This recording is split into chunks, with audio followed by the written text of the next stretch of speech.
Cammy, good to see you, mate. How does it feel, first of all? You're in Qatar for a World Cup with the Socceroos. This is everything you've ever wanted. Yeah, even yourself just saying that is still pretty mad, to be honest. Obviously, like I've said many times, a dream come true for not only myself, but I think everyone. I can speak on behalf of all the boys that are in camp. Absolutely loving it, and yeah, it feels unreal. Just being in and around it, and yeah, now that I'm here is just unreal, mate. Have you been lobbying Arnie for a gig against France? I mean, I think he said on that phone call to you that he wanted the mongrel in you to be unleashed at this World Cup. There's plenty of that, obviously, for anyone who's watched you play for Hearts. I mean, how badly do you want to get out there and get in their faces? Yeah, I think everyone's pretty keen to get a run. Obviously, if you like you've said, if you've watched me play, you see the sort of person and player I am. I like to get in people's faces, and yeah, I'm just someone that will give 100% every game, and I think Arnie knows how badly I'd love to get a run, and I'll just do everything in my power on the training pitch and in and around camp to make that possible. Hey Cam, Clint from Channel 9. Take us to that phone call, if you can. Like, you were very emotional. Like, what was sort of going through your mind? You could hardly believe it. Is that fair to say? Yeah, it was a very nerve-wracking and stressful few weeks building up into to obviously the date when we knew we were going to find out, or in and around it, and yeah, just obviously trying to play for Hearts, but play as well as I can to obviously give myself the best chance to be up for selection. And yeah, when the day came on, he sent me a text saying, "Can I give you a call in 15 minutes?" And I think I replied within 5 seconds, and that 15 minutes felt like it went on for days. But yeah, when he told me, it was just probably the best feeling I've had in my whole life, to be honest. And yeah, as you could all hear, not that I knew that was happening, but as you could all hear, the emotions came running out. And yeah, I think it's pretty fair enough when you get called up for a World Cup. It's a dream I've had since I first started playing. So yeah. And who do you think of in the days leading up to what could potentially be an incredible debut on the world stage? Yeah, I think the biggest thing for me is my family is probably the biggest influence of my whole life. My mum and dad and my 3 brothers and my little sister are super close family. And for me, being so far away from them now, I only get to really see them over FaceTime. So doing all of this is kind of just to try and make my family proud. And obviously they follow me every step of the way and feel as a part of it as I do. And I feel like when I get successes like this, it feels like it's theirs as well. And yeah, just love doing it for them and making them proud. Cammy, Joey Lynch from ESPN, congratulations on making man. the squad. You talk about being a fighter on the pitch, but throughout your journey, you've left Sydney in search of game time, you had to fight for minutes at the Phoenix, and then you played a part in their turnaround, then off to Hearts, by way of Newcastle, albeit not really. Just what's your journey been like? What's kept you going and kept you fighting throughout your journey? Because it's been a winding one. Yeah, it's I think every player has their own individual journey and battles along the way, and obviously my ones I had injuries when I went through the youth teams at the Wanderers and Sydney FC, and I just had to bide my time a little bit longer than maybe some of my mates growing up did. And I spoke to Adam last week, and my main thing that I said to him was my thing that I always would tell younger players is to just never give up on your dreams, even when times are tough. That's when you kind of learn more about yourself, and the ones that I think really want it through tough times, that's when they work harder and come out the other side. And obviously I had to go to Wellington to get more minutes in the A-League, and my thought as I was growing up was always I wanted to make a name for myself or have a couple of seasons under my belt in the A-League before I went on to other things, such as lucky enough to be at Hearts now. And yeah, just to be there now, living my dream overseas, playing football every weekend, and looking back on my journey was a difficult one, but obviously everything I took going to Wellington, being at Sydney FC was all very worth it. And Mitch touched on it a bit yesterday as well, the fighting spirit you'll need against France, the reigning world champions, depth, or subterranean levels of depth.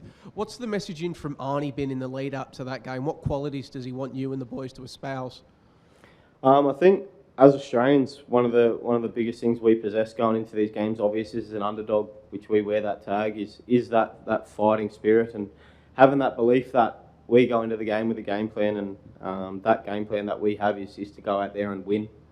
And I think a big thing for us is to have that fighting spirit. Obviously, we've got all the boys in camp now, so the preparation and the talks and all the preparation for that game will start. But just that. I think Aussies have that fighting spirit in them, and that'll definitely need to come out of it against. It's no secret that France are a very, very good side. Hey Cam, Tim's in camp now, officially, with you guys. I don't know how good your memory is, but 2014, you're back home in Australia, a hopeful. Can you remember the game, and it was the last goal that Australia, I think, scored from open play in the World Cup, Timmy's volley against the Netherlands. Did you badger the parents to let you stay up and watch it? I can't even remember what time it was in Australia. That's a standout moment for Tim. Firstly, that moment, and also having in camp for a player like yourself. What is it like? Yeah, I definitely remember that moment. I remember sitting on my couch back home with my dad and my little brother, watching it. And I think from what I remember, Netherlands had just scored, and we'd be off the kick-off, long ball from McGowan. He'd reminded me of that one or two times, and obviously Timmy. I think it's probably no surprise to say that he's come up with something like that, because so many times he did that for our country, not only for the country but at club level as well. He's just a big game player, is how I would like to describe him. And obviously coming into camp and seeing him and just having a chat with him is unreal. And I spoke to him after training yesterday I think for someone like me to pick his brain and have that opportunity to have him here and ask him questions, and if I can make myself a better player by listening to him, and I think I'd take every opportunity to do that. And first time I met him, he was in camp in Brisbane, but I didn't get a chance to speak to him. He was pretty busy. But first time I met him was yesterday, and I was straight up to him to ask him a few questions about just what he thinks, and he joined in training yesterday, so that was pretty cool to be up alongside him with the boots on, and legend for Australian sport. So just to be in and around him is super surreal. G'day Cam. Has Timmy addressed the boys in the last couple of days, and if so, can you give us a bit of an insight into what he spoke about? So I wasn't in camp when in that, but I think all the boys have arrived in, like the whole squad's here now, so I think I wouldn't be surprised if he had a word with all of us. Obviously he's been to 4 World Cups, so it's nothing new to him to be in this environment, and I think he can look over it with a different perspective now. He's not a player, he's someone with a lot of experience, and can guide us through, being in pressure moments and stuff like that. So I wouldn't be surprised, but I took the time to ask him individually, like just a few things, and he's definitely here to help, and that's massive for all of us. And also, mate, there's been a bit spoken about the sort of Scottish flavour in this squad, both the guys born there and playing there like yourself. Is there sort of similar traits in Scottish Australian football that you think suits the team and sort of we can use as a strength? Yeah, definitely. I was just speaking to Zappers. There's 7 of us playing in the Scottish League, which is obviously unreal. I feel like playing over there now, after every game, there's an Aussie to chat to in every team, which is so good and makes you feel at home. And to have those boys in camp now at the World Cup is very good, and a credit to the Scottish League, to be honest, because I think it's a very competitive league, and obviously there's a lot of good players in and around it. I think this team the Scottish League is obviously super fast and super competitive, and a very strong league, and I think we just take those traits. We're here because of how we're playing at club level, so we just try and take those traits into national team, and obviously if any of us get a game, then that's what we'll do. I was going to ask a similar question, but I'll try and take a slightly different tack. Have you been welcomed by welcomed into the Scottish Brethren by the likes of Harry and Camo and the like? Do you feel like you're one of the Scottish brothers now? I'm definitely just a straight up Aussie, but it's good having them, just chatting to them. Obviously, Jason Cummings has lived in Edinburgh his whole life, so we were chatting about just places in Edinburgh. Obviously, I love living there, and just chatting to them about, and obviously Boyley's a bit of a rival over there, so trying to stay clear of him. But it's really good, mate, and having those boys just makes it all the more better. And just on Boyley, I know we didn't see him at training yesterday. How if he is in doubt for the France game, how big a loss would he be for this team? Like, we know how much he brings to this team.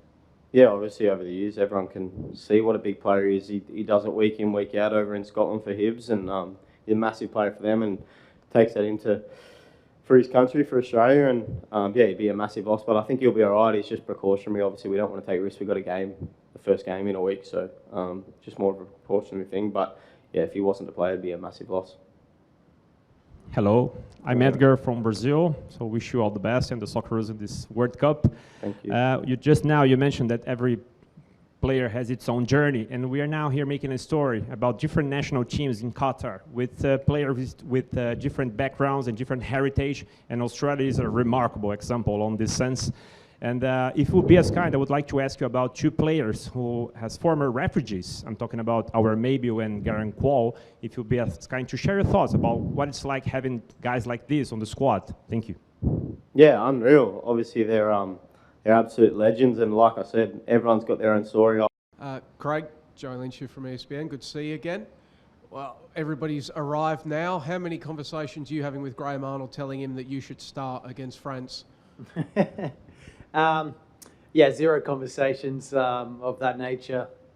Obviously, just excited, to have everyone here and to get the excitement underway, the training. Obviously, yes, I would love to be able to start, but first and foremost, it's about the team and about us doing as well as we possibly can. So whatever role I have, I'm ready for, and hopefully can have a really good impact.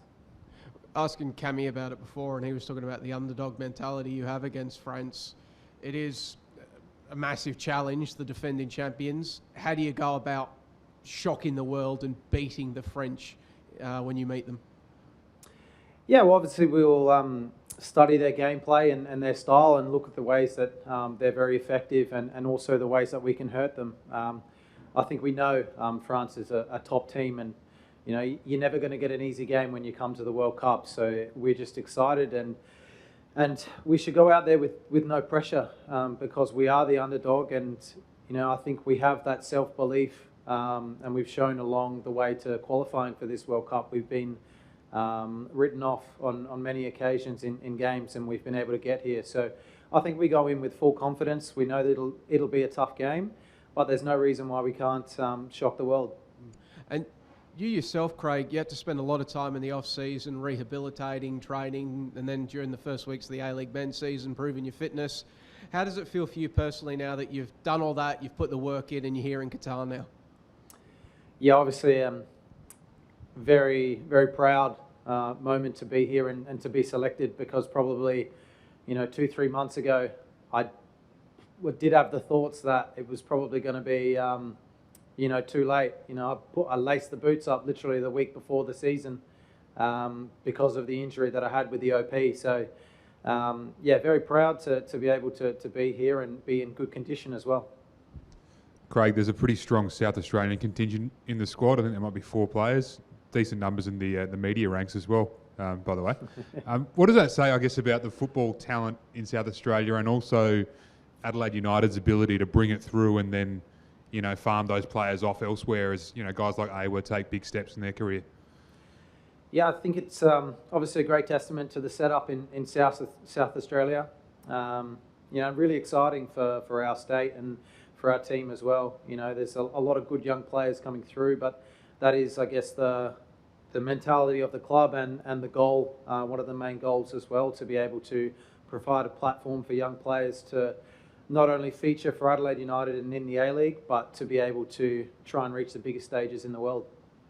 And just yourself, mate, in great form, obviously, at the start of the season for Adelaide United, the left foot is hitting them pretty well. In terms of what you guys can do to try and get past France, they look, in the past, vulnerable on set pieces. Your delivery looks on song at the moment. There's a couple of guys with pretty big frames in terms of Harry Sutar and others who could be, decent targets for you for free kicks and corners and the like. Is that something you're looking at working on? And I guess following on from that, as someone who does like to take set pieces, how tasty is it to have someone like Harry in the box looking for what you're throwing at him?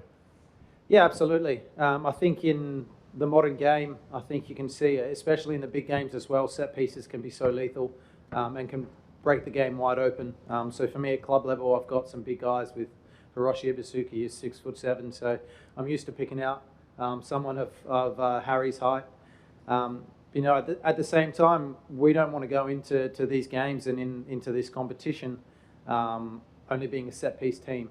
I think we have that quality and we have that outlet, but we want to work really hard being able to break teams down and being able to get goals from open play as well. Craig, well done on getting here, mate. Thank you. All came good in the end. Now you are here, and you've been here for a couple of days. Look, you've been in national team camps before. You're used to the environment and all of that. But what's different about a World Cup camp in terms of preparation, vibe, anything else? I think the preparation that we do is very much the same. It's a very professional environment, and credit to all the staff that give us everything that we need. But definitely the vibe is just different. You know, when you step off the plane, you see all the World Cup, you know, stuff around the airport, and all the publicity about it. So it's very exciting. And for me, the most part, I think it's just going to be great when all the games start. Obviously our games, but the football on 24/7 and the excitement around it. But yeah, it's just obviously a great experience, and just looking to enjoy every moment of it. G'day, Craig. In the video that was posted of your chat with Arnie, you're quite bullish, quite passionate about what this squad was capable of and why you shouldn't just settle for getting here. What do you think is capable, what is possible realistically at this tournament? Yeah, well, that's it. At the same time, we just have to take it game by game. It's very cliche, but it's the only way that we're going to, have the chances to progress and to do something. We really have to focus on, first and foremost, the France game and just looking at how we can break them down and how we can hurt them and obviously nullify the amount of strengths that they have. So, I think we have to go into every game with confidence. We've made it this far, and there's no point in going into a game with scared or any type of fear, because if you are going into these games with that mentality, then you're already on the back foot. So I think for us, we're used to being in a situation where we are the underdog, and I think that suits us. But at the same time, we have to be brave, we have to be confident, and we have to play with no fear. Is there chat amongst the players about the sort of the big picture goal at this tournament, or is it just focused on France for the first few days? I think that the message from the coaching staff and amongst the playing group is definitely that we don't want to be here just to make up the numbers, and we'll give everything we can to try and achieve something special. But it's definitely focusing on the day-to-day, the week-to-week, and making sure we do the right things, and then come game day, just be prepared to leave everything out on the pitch.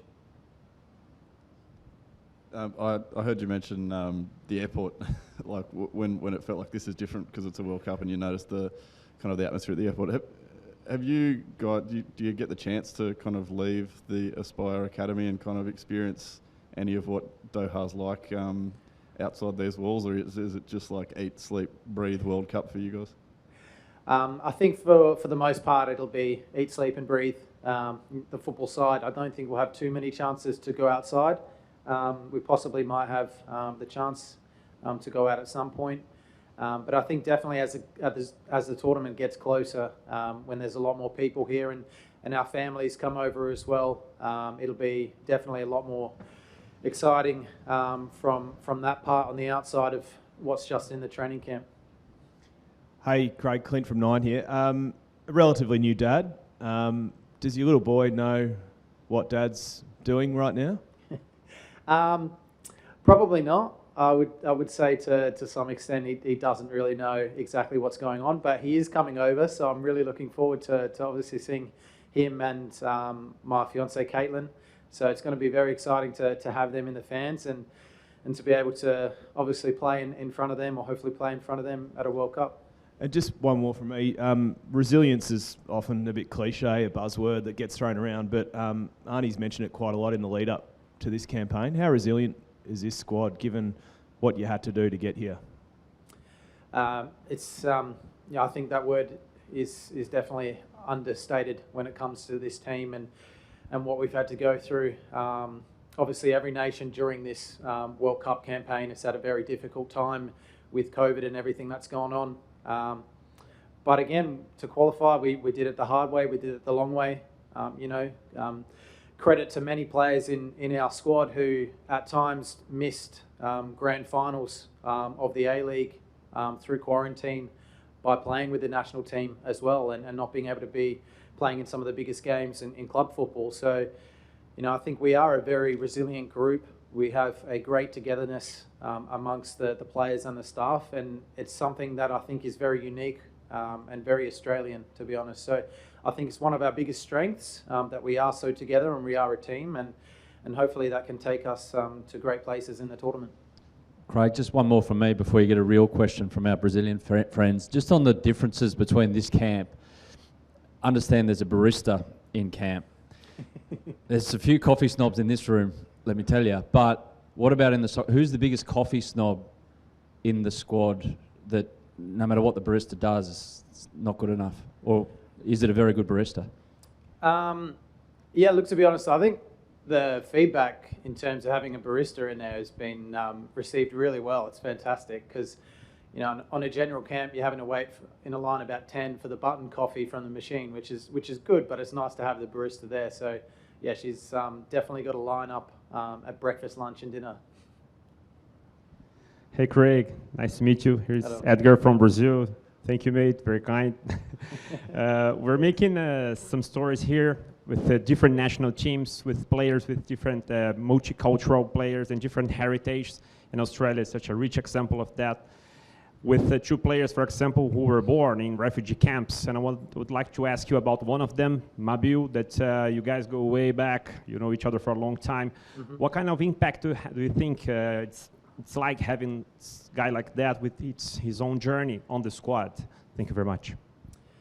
Yeah, obviously we have a few boys in that, and I think it's amazing to see the multiculturalism we have in Australia and these players coming up through the ranks and you know, I think providing really something different to Australian football as well. For me, in particular, knowing Awa since probably about 2014, playing with him at Adelaide United, it's great to see him doing so well, and it's great to be able to share playing in a World Cup with him as well. Yeah, I think it really is fantastic to see, and you know, it's a great testament, I think, to the country as well to provide a very inclusive environment.